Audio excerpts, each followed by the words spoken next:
जय हिंद मेरे प्यारे साथियों। जो हमारी आर्मी की सामान्य ज्ञान की सीरीज चल रही थी, हम उसी को ही आगे बढ़ाएंगे और इस सीरीज में हम प्रीवियस ईयर क्वेश्चन के साथ साथ वो सारे क्वेश्चन डिस्कस कर रहे थे जो आपके एग्जाम के पॉइंट ऑफ व्यू से इम्पॉर्टेंट है।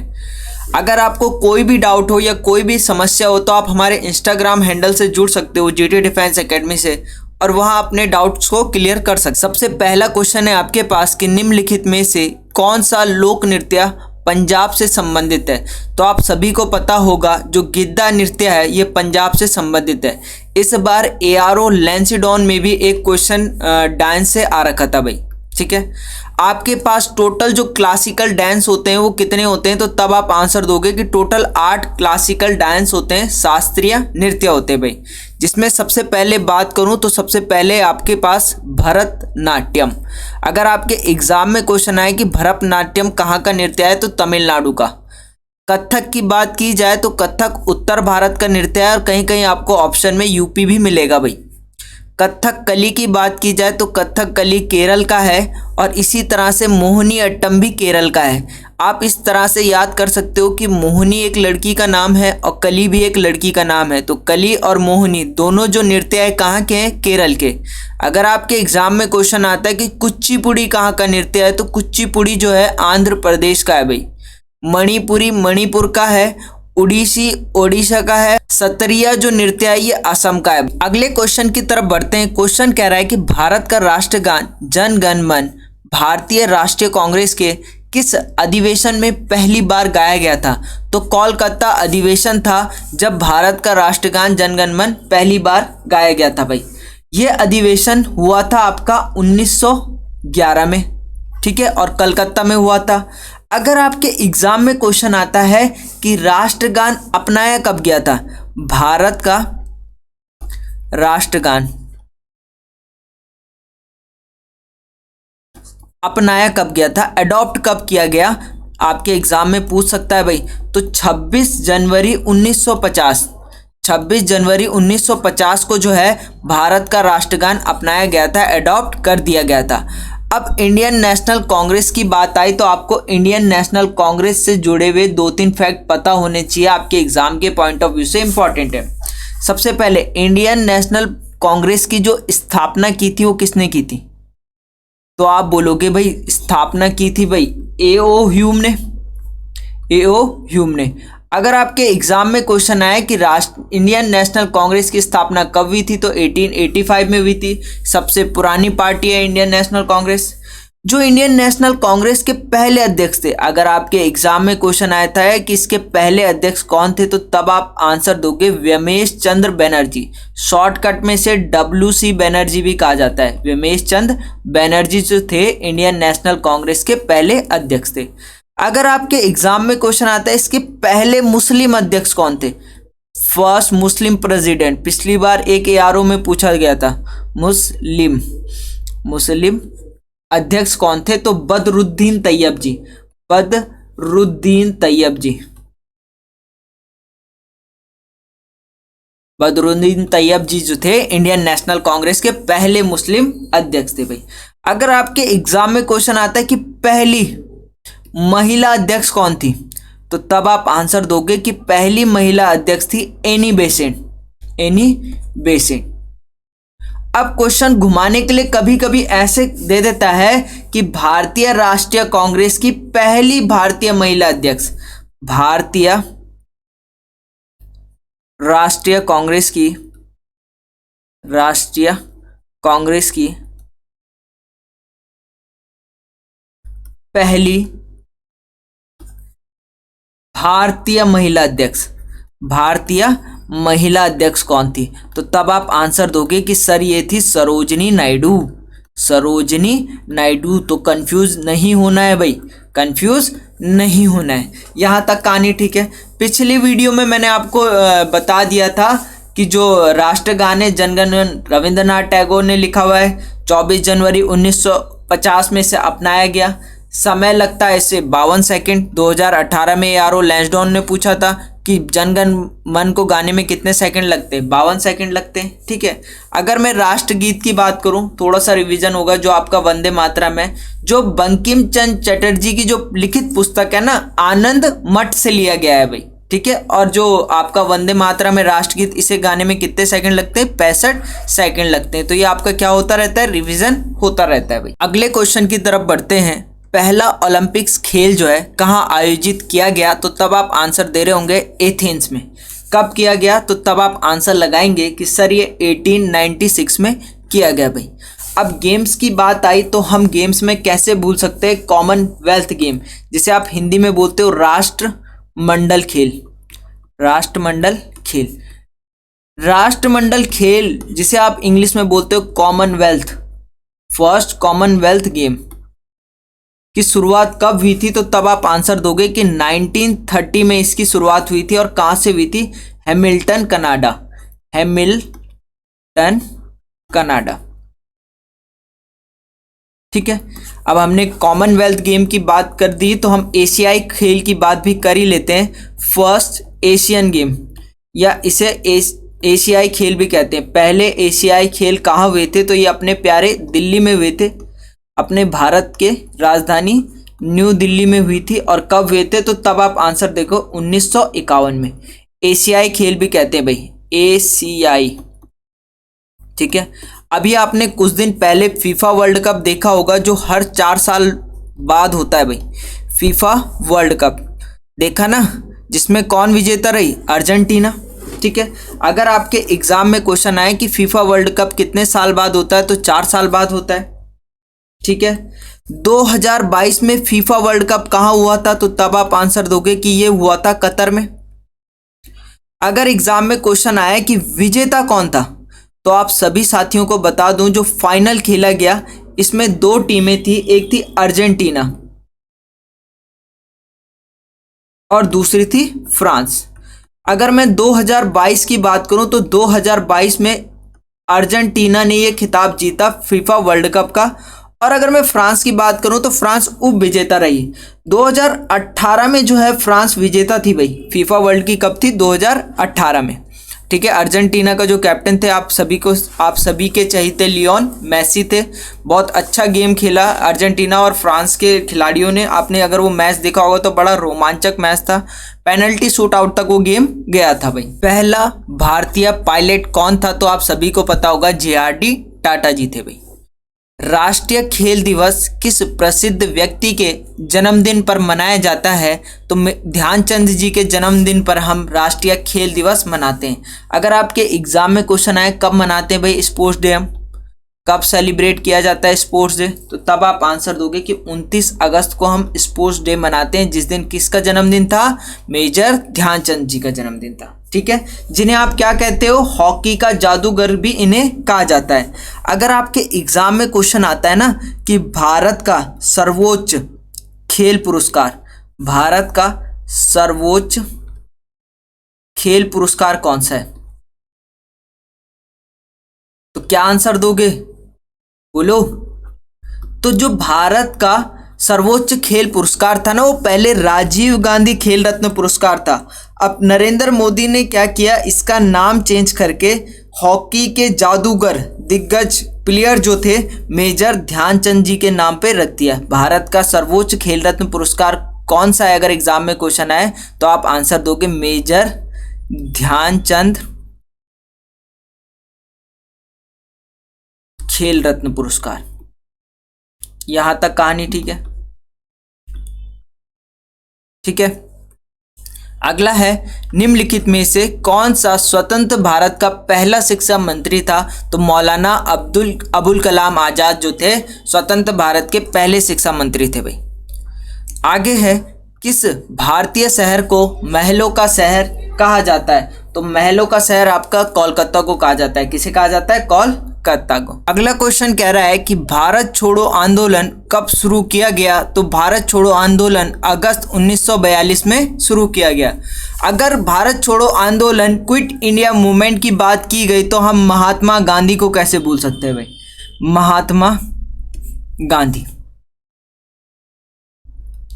अगर मैं महात्मा गांधी की बात करूं तो महात्मा गांधी का जन्म आप सभी साथियों को पता होगा 2 अक्टूबर 1869 में हुआ था। गुजरात राज्य के पोरबंदर जिले में इनका जन्म हुआ था। अगर मृत्यु की बात करूं तो इनकी मृत्यु हुई थी 30 जनवरी 1948 को, ठीक है। और इनको नाथूराम गोडसे द्वारा गोली मार दी गई थी। अगर आपके एग्जाम में क्वेश्चन आए कि महात्मा गांधी को किसने गोली मारी थी तो नाथूराम गोडसे ने। जिस दिन इनकी मृत्यु हुई 30 जनवरी को, उस दिन एक दिवस मनाया जाता है, शहीद दिवस। एग्जाम में क्वेश्चन आता है भाई शहीद दिवस कब मनाया जाता है, तो तब आप आंसर दोगे कि शहीद दिवस मनाया जाता है 30 जनवरी को। अब देखो महात्मा गांधी के बहुत ज़्यादा इंपॉर्टेंट पॉइंट है भाई। सबसे पहला क्वेश्चन आता है कि महात्मा गांधी दक्षिण अफ्रीका से कब लौटे थे? दक्षिण अफ्रीका से। तो तब आप आंसर दोगे कि दक्षिण अफ्रीका से लौटे थे सन 1915 में। ठीक इसके एक साल बाद 1916 में होम रूल लीग आंदोलन हुआ था। होम रूल लीग आंदोलन कब शुरू हुआ? 1916 में। किस किस के द्वारा ये आंदोलन शुरू किया गया? तो तब आप आंसर दोगे बाल गंगाधर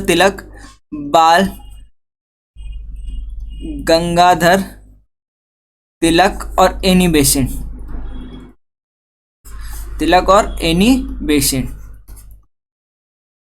अब देखो बाल गंगाधर तिलक की एक इंपॉर्टेंट पुस्तक है जो आपके एग्जाम में पूछी भी गई है, गीता रहस्य। अगर आपके एग्जाम में क्वेश्चन आए कि गीता रहस्य जो है किसकी पुस्तक है, तो वो भी बाल गंगाधर तिलक की है। एक चीज और कही थी, एक नारा और कहा था बाल गंगाधर तिलक ने, स्वराज मेरा जन्म सिद्ध अधिकार है और मैं इसे लेकर रहूंगा। स्वराज मेरा जन्म सिद्ध अधिकार है भाई, जन्म सिद्ध अधिकार है। ये लाइन किसने कही थी? तो तब आप आंसर दोगे बाल गंगाधर तिलक, ठीक है। देखो इसके ठीक एक साल बाद 1917 आता है और 1917 में क्या होता है? तो तब आप आंसर दोगे चंपारण मूवमेंट, चंपारण आंदोलन कब होता है? 1917 में। यहां तक कोई दिक्कत? चलिए आगे बढ़ते हैं। 1917 की बात कर दी, ठीक है। ठीक, चलो इसके बाद इंपॉर्टेंट जो है वो है 1919 रॉलेट सत्याग्रह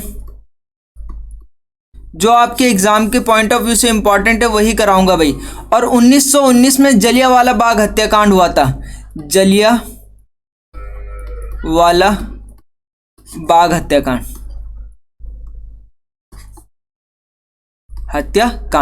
और इसी साल एआरओ लैंसिडॉन ने पूछा था कि जो जलियांवाला बाग हत्याकांड हुआ था वो कहाँ हुआ था, तो तब आप आंसर दे रहे होते कि सर ये अमृतसर में हुआ था, अमृतसर में। इतना सरल क्वेश्चन पूछा था भाई एआरओ लैंसिडॉन में। और मैंने कई बार जिस दिन महात्मा गांधी पढ़ाया होगा उस दिन मैंने डिटेल में आपको ये चीज़ें बताई होगी। अगर मैं बात करूँ ठीक इसके एक साल बाद 1920 में असहयोग आंदोलन, नॉन कॉपरेशन मूवमेंट, असहयोग आंदोलन। कौन सा आंदोलन? असहयोग आंदोलन, ठीक है, 1920 में भाई, ठीक है। 22 में आपका चोरा चोरी कांड हुआ था, पूछता नहीं है वैसे तो। 1925 में आपका काकोरी कांड हुआ था, ये भी वो एग्जाम में ज्यादातर नहीं पूछता भाई। ठीक इसके जो आपसे पूछता है 1930 वाला पूछता है भाई। 1930 में क्या हुआ था? दांडी मार्च यात्रा हुई थी भाई, ठीक है। कहाँ से हुई थी? साबरमती आश्रम से और दांडी तक ये हुई थी भाई। इसे सविनय आंदोलन भी कहते हैं भाई, सविनय आंदोलन। सविनय आंदोलन का क्या हो गया था? आरंभ हो चुका था भाई। आरंभ है प्रचंड, सुना हुआ है ना, ठीक है। दांडी यात्रा गई थी साबरमती से दांडी तक। यहां तक किसी को दिक्कत? अब 1905 ऑप्शन में था तो 1905 में बता देता हूं। तो 1905 में हुआ था आपका बंगाल विभाजन। अगर आपके एग्जाम में क्वेश्चन आए कि बंगाल विभाजन कब हुआ था, तो 1905 में बंगाल विभाजन हुआ था भाई। किसके समय हुआ था? तो तब आप आंसर दोगे कि कार्यकाल में हुआ था बंगाल विभाजन। ठीक है, तो इतनी चीजें आपको ध्यान रखनी है भाई। निम्नलिखित में से कौन सा विकल्प भारतीय राष्ट्रीय कांग्रेस के प्रथम सत्र का स्थल और वर्ष दर्शाता है? तो आप सभी को पता होगा 1885 में इंडियन नेशनल कांग्रेस की स्थापना हुई थी। अभी मैंने 3 क्वेश्चन पहले बताया था, और कहाँ हुई थी? बंबई में हुई थी भाई। ठीक है, अगला क्वेश्चन है आपके पास कि माउंट एवरेस्ट फतह करने वाली दुनिया की पहली महिला कौन थी? अब ये वर्ल्ड की बात कर रहा है, दुनिया की बात कर रहा है, तो वर्ल्ड पर चढ़ने वाली थी जुनको तेबई। ठीक है, अगर आपसे पूछता कि भारत की माउंट एवरेस्ट पर फतह करने वाली भारत की पहली महिला कौन थी, तो भारत की थी बिचेंद्री पाल।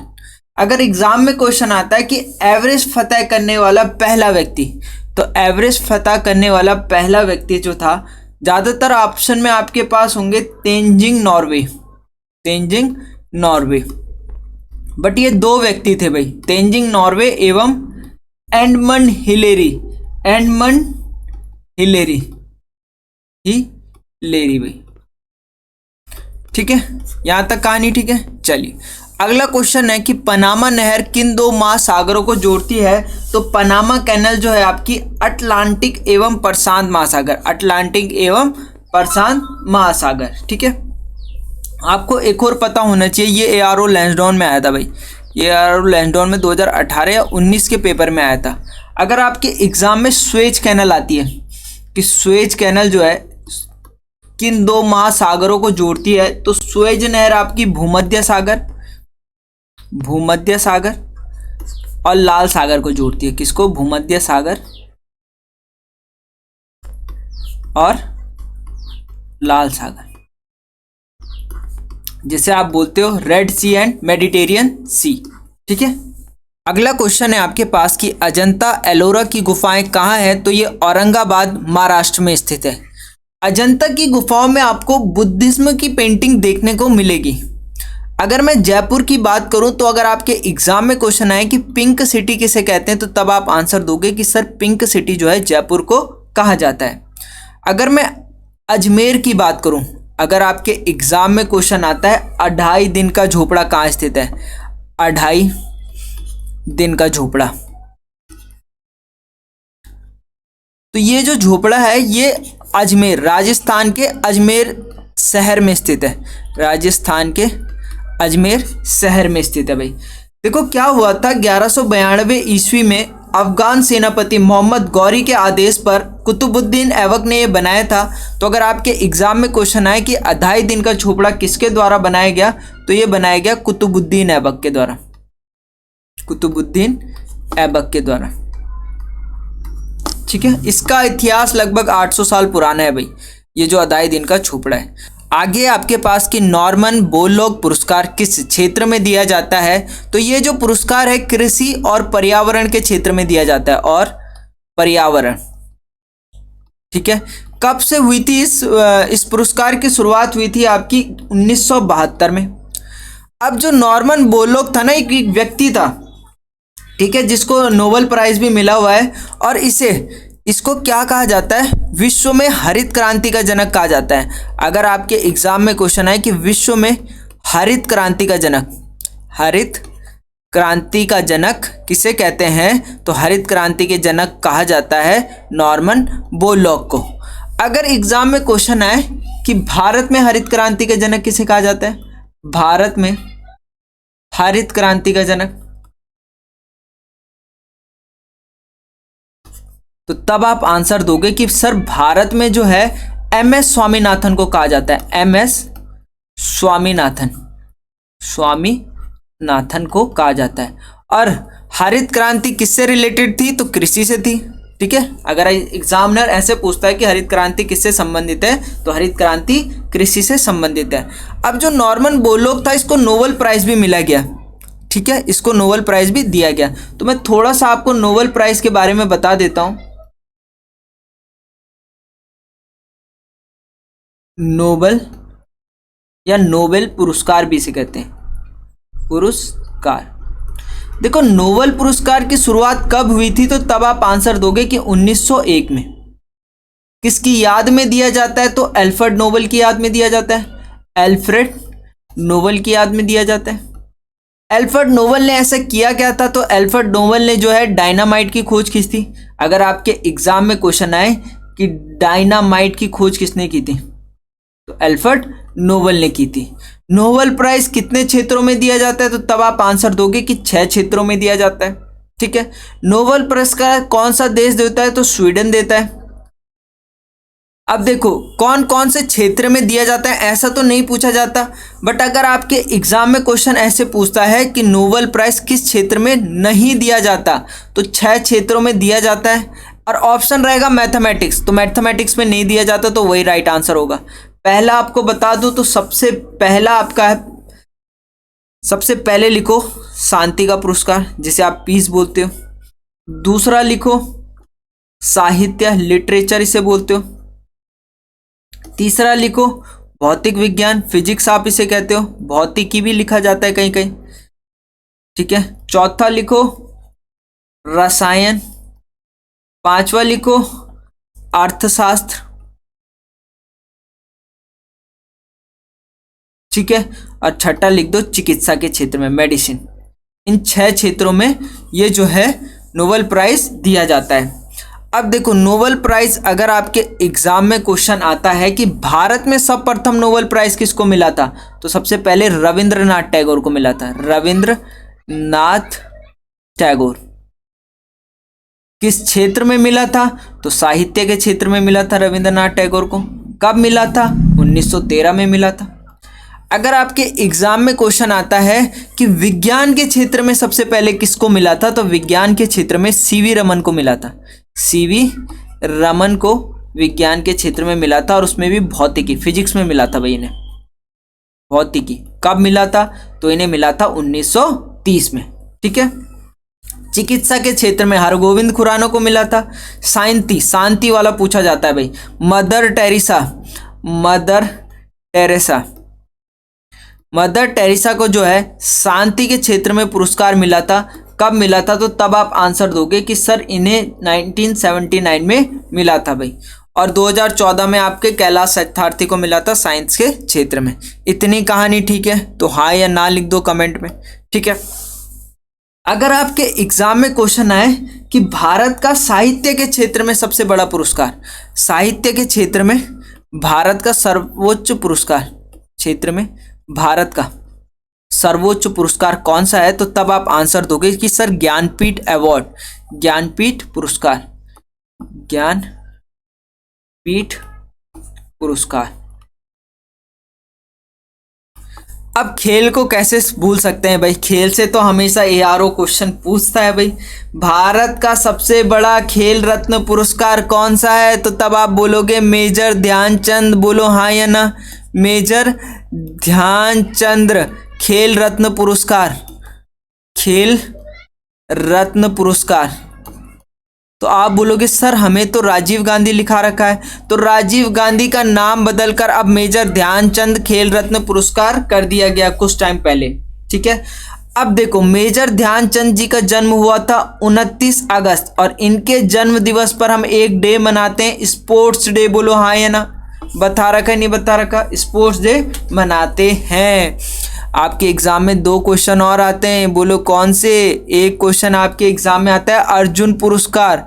अगर आपके एग्जाम में क्वेश्चन आए कि अर्जुन पुरस्कार की शुरुआत कब हुई थी, तो तब आप आंसर दोगे कि सर अर्जुन पुरस्कार की शुरुआत हुई थी 1961। किसको दिया जाता है? सर्वश्रेष्ठ खिलाड़ी को दिया जाता है। बोलो हाँ या ना। सर्वश्रेष्ठ खिलाड़ी को। अब जब हमने खिलाड़ी की बात कर दी तो गुरु की बात कर लेते हैं, शिष्य की बात कर ली। तो अगर आपके एग्जाम में क्वेश्चन आए द्रोणाचार्य पुरस्कार, द्रोणाचार्य पुरस्कार कब से शुरू हुआ, तो 1985 से द्रोणाचार्य पुरस्कार शुरू हो गया था। अगर आपके एग्जाम में क्वेश्चन आए कि द्रोणाचार्य पुरस्कार किसको दिया जाता है, तो कोच को दिया जाता है। बोलो हाँ या ना। या आप हिंदी में बोलो गुरु, या आप बोल सकते हो प्रशिक्षक। अगर मैं शुद्ध हिंदी की बात करूँ तो प्रशिक्षक, कोच को दिया जाता है भाई। इतना ही आपको यहाँ से क्वेश्चन पूछेगा। अगला आपके पास है कि दिल्ली किस नदी के किनारे बसा है, तो दिल्ली यमुना नदी के किनारे बसा है। अगर आप न्यूज़ देखते हो तो केजरीवाल हर भाषण में ये बोलता रहता है कि हम यमुना को साफ करेंगे, यमुना को साफ करेंगे। अब एक और क्वेश्चन इस बार भी ARO लैंडोन में बना था कि विश्व की सबसे लंबी नदी, है ना। तो चारों चीज़ मैं आपके पास लिख के बता देता हूँ। सबसे पहला, अगर आपके एग्जाम में क्वेश्चन आता है कि भारत की सबसे लंबी नदी, तो तब आप आंसर दोगे कि सर भारत की जो सबसे लंबी नदी है वो अपनी गंगा है। कौन सी है? गंगा। जहाँ आप कहाँ किस लिए जाते हो? अपने पाप धुलाने के लिए। अगर आपके एग्जाम में क्वेश्चन आए कि भारत की सबसे चौड़ी नदी कौन सी है, तो तब आप आंसर दोगे कि सर चौड़ी नदी है ब्रह्मपुत्र। इस बार ARO लैंसिडॉन ने पूछा था कि विश्व की सबसे लंबी नदी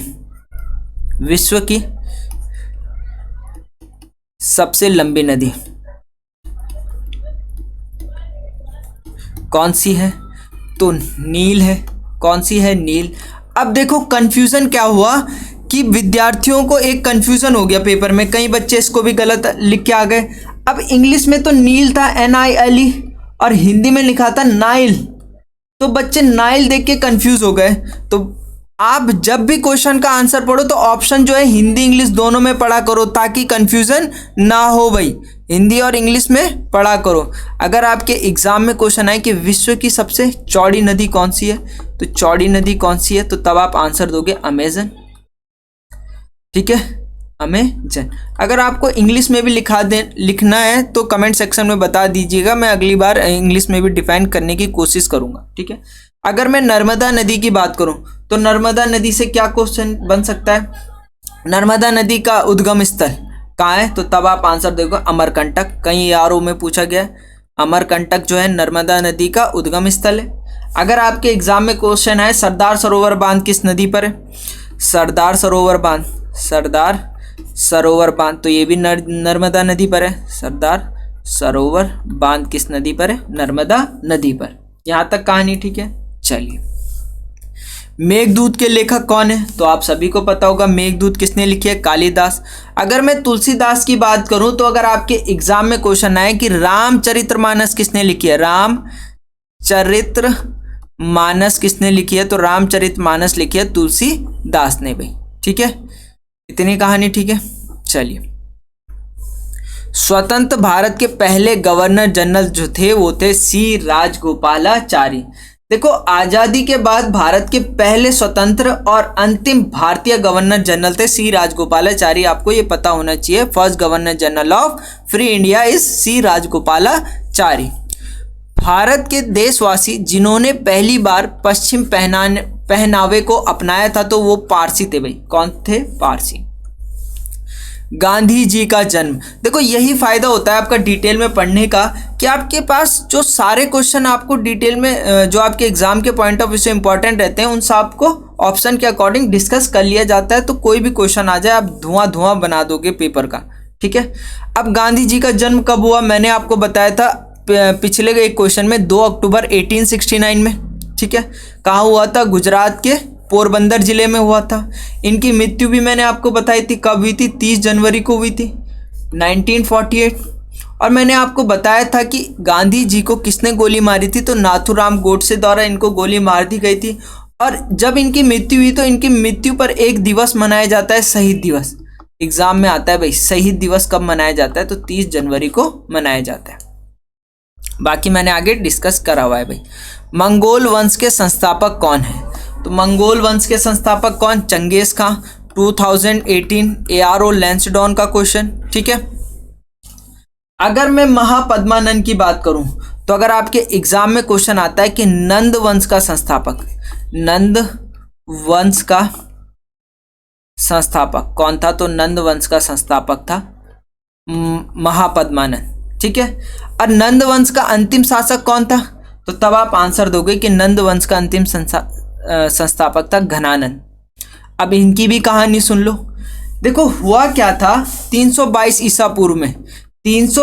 ईसा पूर्व में चंद्रगुप्त मौर्य ने नंद वंश के अंतिम शासक मतलब घनानंद को उसने हरा दिया और मौर्य वंश की स्थापना कर दी। ठीक है। किसने?